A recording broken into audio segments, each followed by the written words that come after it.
और इस समय हमारे साथ बेहद एक्सक्लूसिव बातचीत करने के लिए मौजूद हैं उत्तर प्रदेश सूबे के उप मुख्यमंत्री केशव प्रसाद मौर्य। न्यूज 18 इंडिया पर इस समय हमारे साथ लाइव और एक्सक्लूसिव है।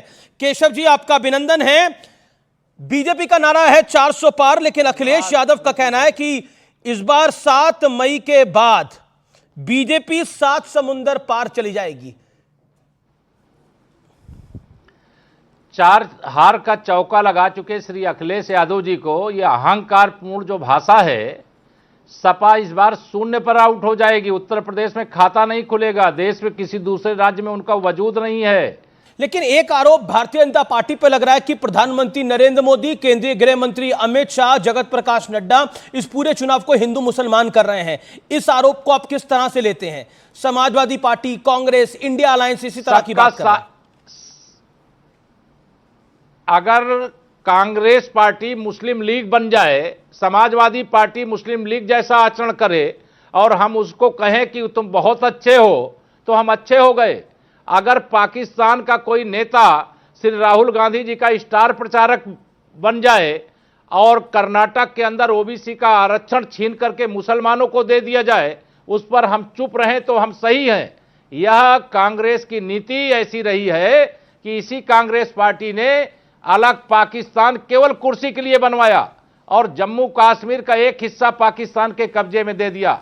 जो हमारे सैनिकों का बलिदान हुआ, नागरिकों का बलिदान हुआ, कश्मीरी पंडितों का कांग्रेस कह रही है, लेकिन केशव जी, लेकिन कांग्रेस कह रही है कि हमारे मैनिफेस्टो के अंदर मुसलमानों को हम सब कुछ दे देंगे। ऐसा कुछ है ही नहीं जो हम पे आरोप लगाया जा रहा है। ये कर्नाटक मॉडल क्या है? कर्नाटक पे जवाब दे। कांग्रेस की सरकार कर्नाटक में है। कर्नाटक में ओबीसी का आरक्षण छीनने के लिए वो बताए मुसलमानों को दिया कि नहीं दिया। लेकिन अमेठी को लेकर बात करनी जरूरी है। कांग्रेस का कहना है कि स्मृति ईरानी इतनी महत्वपूर्ण नहीं है कि उनके सामने राहुल गांधी लड़े, इसलिए केएल शर्मा को मैदान में उतारा है। और वो कह रहे हैं कि केएल शर्मा इस बार एक सामान्य कार्यकर्ता कांग्रेस पार्टी का आएगा और स्मृति ईरानी और भारतीय जनता पार्टी का झंडा वहां से उखाड़ फेंकेगा।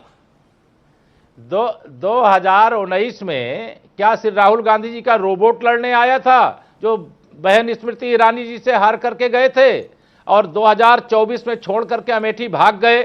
अब रायबरेली छोड़ करके 2024 में हारने के बाद रायबरेली छोड़ करके भागेंगे। भारतीय जनता पार्टी का कमल अमेठी में भी खिल रहा है, रायबरेली में भी खिल रहा है। यूपी की 80 सीटें जितनी है सब में भारतीय जनता पार्टी गठबंधन जीत रहा है। पहले कसाब को लेकर कांग्रेस के महाराष्ट्र के नेता ने एक बयान दिया और अब पुंछ में जो आतंकी हमला हुआ है उसको लेकर फॉर्मर पंजाब के सीएम चरणजीत चन्नी और कांग्रेस पार्टी के वरिष्ठ नेता उन्होंने बोला चुनावी फायदे के लिए ये एक स्टंट बताया है। और फारूक अब्दुल्ला ने बोला है कि पाकिस्तान ने भी चूड़ियां नहीं पहनी है, उनके पास भी परमाणु बम है। इनको आप किस तरह से लेते हैं?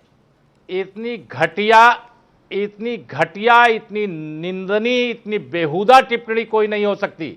देश के सेना के जवानों के काफिले पर हमला हो और एक जवान बलिदान हो जाए और पाकिस्तान के प्रधानमंत्री की तरह यहां बयान दे रहे हैं।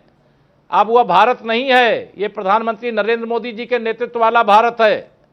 और ईंट का जवाब पत्थर से देता है, गोली का जवाब गोला से देता है और गाली का जवाब कमल का बटन दबा करके देता है, मोदी जी को प्रधानमंत्री बना करके देता है। लेकिन मेरा आपसे अगला प्रश्न है, क्या भारतीय जनता पार्टी जिस तरह से वोट जिहाद के मुद्दे पर, क्योंकि सपा के एक नेता ने बोला कि इस बार वोट का जिहाद करना है, और दूसरी तरफ हमने देखा समाजवादी पार्टी के एक प्रवक्ता नेता ने बोला कि राम और रावण की लड़ाई भी जिहाद थी, महाभारत भी एक तरह का जिहाद ही था। उत्तर प्रदेश के अंदर और देश के अंदर ये जिहाद वाली जो मानसिकता है इसका अंत तो हो चुका है। यहां पर लव जिहाद चला, उसके खिलाफ कार्रवाई की जा रही, लैंड जिहाद चला, उसके खिलाफ बुलडोजर चल रहा है। अब इन लोगों ने वोट जिहाद की बात कही है। इनके वोट जिहाद का जवाब गरीब कल्याण के लिए जो काम कर रहे हैं उससे देंगे, किसानों के उत्थान करके देंगे, नौजवानों को उज्जवल भविष्य का रास्ता साफ करके देंगे, महिलाओं का सशक्तिकरण करके देंगे। तो उत्तर प्रदेश का नंबर क्या आपको लगता है? 80 में से कितने? केवल 80 जीत पाएंगे हम लोग। केवल 80 तो टोटल है। देखिए मैं 80 जीत पा रहे हैं हम। मैं वो हूं जो आपको वापस पकड़ भी लूंगा। हालांकि पहले की भविष्यवाणी आपकी सही निकली थी 2014 में। आप इस बार की भी भविष्यवाणी सही निकलेगी। चलिए देखते हैं।